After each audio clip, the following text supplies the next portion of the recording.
that he who is in error makes unlawful use of sacred things shall make restitution of the value of his trespass and add a fifth. Leviticus 5:16. To remove the ashes from the altar. Leviticus 6 verse 3. To keep fire always burning on the altar of the burnt offering. Leviticus 6:6.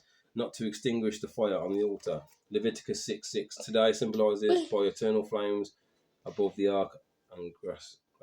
And that's Kohen shall not enter the sanctuary with disheveled hair. Leviticus 10:6. That's a Kohen shall not enter the sanctuary with torn garments. Leviticus 10:6. That's a Kohen shall not leave the courtyard of the sanctuary during the service. Leviticus 10:7. That an intoxicated person shall not enter the sanctuary nor give decisions in matters of the law. How could I have possibly led the people, after being sexually abused at such a high level, by my mum, by Victor Needham, by his friends at the Royal Mail, and then the JW Court elders, man, you understand, and the Hazy Abuse in House of 39 made me turn to drink for a while. People in my town know I was a drinker, do you understand, they saw me, man, probably laughing at me behind my back, man, you understand. How could I possibly lead the children of Israel, man? More people out of captivity being in that kind of state, man. My mum acting all dumb what she didn't know, why I was drinking, why did she chuck me out, man? I was already traumatized, man, you understand. She knew what happened, man. She turned a blind eye to what I'd gone through and how I was being self-destructive, just like she turned a blind eye to Victor Needham abusing me. So anyone who wants to stand with my family who seem to be unrepentant, then it'll be on you, I will continue to be peaceful, and promote peace, but trust me, man, you're going to walk into a trap that the Most High set for you, man, you can't escape from, you understand? To revere the sanctuary, Leviticus 19 verse 30. Today, this applies to synagogues. No, it doesn't. That when the ark is carried, it should be carried on the shoulder, Numbers 7 verse 9. To observe the second Passover, Numbers 9:11. To eat the flesh of the Paschal lamb on it, with unleavened bread and bitter herbs, Numbers 9:11. Not to leave any... You want to come in, Paul? Come on. Not to leave any of flesh of the Paschal lamb brought on the second Passover until the morning, Numbers 9:12. Not to break a bone of the Paschal lamb brought on the second Passover, Numbers 9:12. You best believe it, buddy. To sound the trumpets at the offering of sacrifices and in times of trouble, Numbers 10 verses 9 to 10. To watch over the edifice continually, Numbers 18 verse 2. Not to allow the sanctuary to remain unwatched, Numbers 18 verse 5. In the morning, my boy. Not to destroy anything of the sanctuary, of synagogues, of the houses of study, nor erase the holy names of higher, but they did, you understand? Nor make sacred scripts be destroyed, but you hid our books, the apocryphal books. You took the Most High's name out and replaced it with Lord or God, man. You want to set them Lucifer as a living creator, do you understand? Lord Baal, man, do you understand? The morning star. Times and seasons. That the new month shall be solemnly proclaimed as holy, and the months and years shall be calculated by the Supreme Court only. But remember, we used to follow the Hebrew calendar, then they changed Esau to the Julian calendar. Then Esau got took over by the barbarians, and they got changed to the Gregorian calendar. Remember, there were 3 chronological time shifts, man, as it states in a historical document in the Bible, in the book of Daniel. Okay, you best believe it. I'm the high priest of Israel, man. I'm the anointed one, man. I'm the Messiah. To sanctify Shabbat, Exodus chapter 20 verse 8. Not to travel on Shabbat, Exodus chapter 16 verse 29. Not to do work on Shabbat, Exodus chapter 20 verse 10. To rest on Shabbat, Exodus chapter 23 verse 12 and Exodus chapter 34 verse 21. That's right, my boy. To celebrate the festivals, Passover, Shavuot and Sukkot. It doesn't say nothing about birthdays, nothing about Easter, nothing about Christmas. Do you understand? All of that, nothing about Valentine's Day. There's nothing in here that says that we should be doing the ways of the oppressor, man. You understand? It says it should be you should celebrate the festival days, the Passover, Shabbat, and Sukkot, man. You understand? This is Exodus chapter 23:14. To rejoice on the festivals, praise higher, man. We rejoice on the holy festivals. You understand? Deuteronomy chapter 16:14. To appear in the sanctuary on the festivals, Deuteronomy 16:16. To remove Shemas, leaven on the eve of Passover. Exodus chapter 12 verse 15, to rest on the first day of Passover. Exodus chapter 12:16, Leviticus 23 verse 7, not to do work on the first day of Passover. Exodus chapter 12 verses 16, Leviticus chapter 23, verses 6 to 7. This is going to be like the lesson, you understand? I wanted to try and get this in before sundown comes in, because obviously this is the Feast of Shauvout. This is what we used to do, gather together for reading. And then like later on, I'll just come forth and do like a little song, and I'll read some stuff like, and I'll do a show for blasting that up. But the main lesson's done, like the Torah part has been done, you understand? This is it, like. And later, I'll just like I said, do a song in that, man. And blow the show to the Creator, man, you understand? And thank him for the holy days. To rest on the seventh day of Passover, Exodus chapter 12, verse 16, Leviticus 23, verse 8, not to work on the seventh day of Passover, Exodus chapter 12, verse 16, and Leviticus 23, verse 8, to eat matzah on the first night of Passover, Exodus chapter 12, verse 18, that no shemets be in the Israelites' possession during Passover, Exodus chapter 12, verse 19, not to eat any food containing shemes on Passover, that's leaven. Exodus chapter 12, verse 20, not to eat shemes, that's leaven, on Passover. Exodus chapter 13, verses 3, that shemes shall be not seen in an Israelite's home during Passover. Yes, Lord, my boy. Exodus chapter 13, verse 7, to discuss the departure from Egypt on the first night of the Passover. So you should be remembering the first Exodus, you understand? That's Exodus chapter 13, verse 8. Not to eat shemetz after midday on the 14th day of Nisan. And I'll just cite as well that in the Jehovah's Witness cult, that they believe that there's 144,000 that are going to go to heaven with JC, with the morning star Lucifer, man, you understand? So like, they basically attack our one Messiah, do you understand? By having an Operation Counter Prevention of a Black Messiah, by Lucifer setting up all these religions, and that particular religion, which was set up by Charles Hayes Russell, and then Zionist and Freemason, and they believe that 144,000. So on their Passover, what they do is they drink the wine, which represents the blood, and they eat the bread, which represents his body. Do you understand? The Most High don't deal with blood sacrifices. You understand? Like, that's Lucifer, man. You understand? Like, but I just wanted to make a point that they have 144,000 so-called anointed ones which drink, and everyone's looking at the Kingdom Hall on the Passover and going, "Oh wow, someone's eating and drinking. That's rare to see. There must be a special soul that Lucifer loves." Do you understand? Like, yo, you best believe, man, I'm the anointed one of the Afro-Asiatics, man. To count 49 days from the time of the cutting of the Omer, Leviticus 23, verse 15. To rest on Shavuot, Leviticus 23, verse 21. Not to do work on Shavuot, that's this festival, man. Leviticus 23, verse 21. But we're in captivity, Just do everything to the best of your ability. To rest on Rosh Havana. Forgive me if I said that wrong, sorry. Leviticus 23, verse 24, not to do work on Rosh Hashanah. Leviticus 23, verse 25, to hear the sound of the shofar on Rosh Hashanah. Numbers 29:1, to fast on Yom Kippur, that's Feast Day of Atonement. Leviticus 23, verse 27, not to eat or drink on Yom Kippur. That's 24 hours fasting, man, for redemption of your sins, man, to wipe your sins out, man, you understand? Every year, the Day of Atonement. Leviticus 23, verse 29. Yes, that's what, my boy. Not to work on Yom Kippur. Leviticus 23, verse 31. To rest on the Yom Kippur. Leviticus 23, verse 32. To rest on the first day of Shavuot. Yes, that's what, my boy.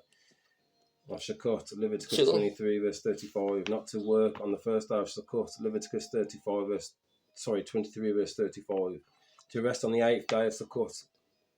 Leviticus 23, verse 36. Not to work on the 8th day of Shavuot.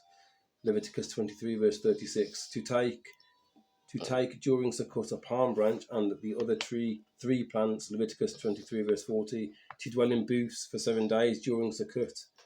That's the Feast of Tabernacle, Feast of Booths, which is good. It's I love that festival. Leviticus 23, verse 42.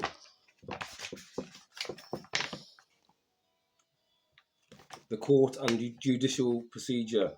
To appoint judges and officers in every community of Israel. Deuteronomy 16, verse 18.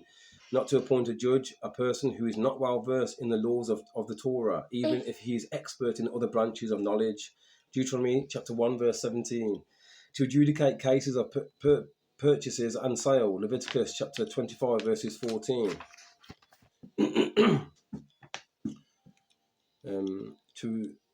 To judge cases of liability of a paid depository, Exodus chapter 22, verse 9. To adjudicate cases of loss for which a gratuitous borrower is liable, Exodus chapter 22, verses 13 to 14. To adjudicate cases of inheritances, Numbers chapter 22, verses 8 to 11. to judge cases of damage caused by an uncovered pit. Exodus chapter 21 verses 33 to 34.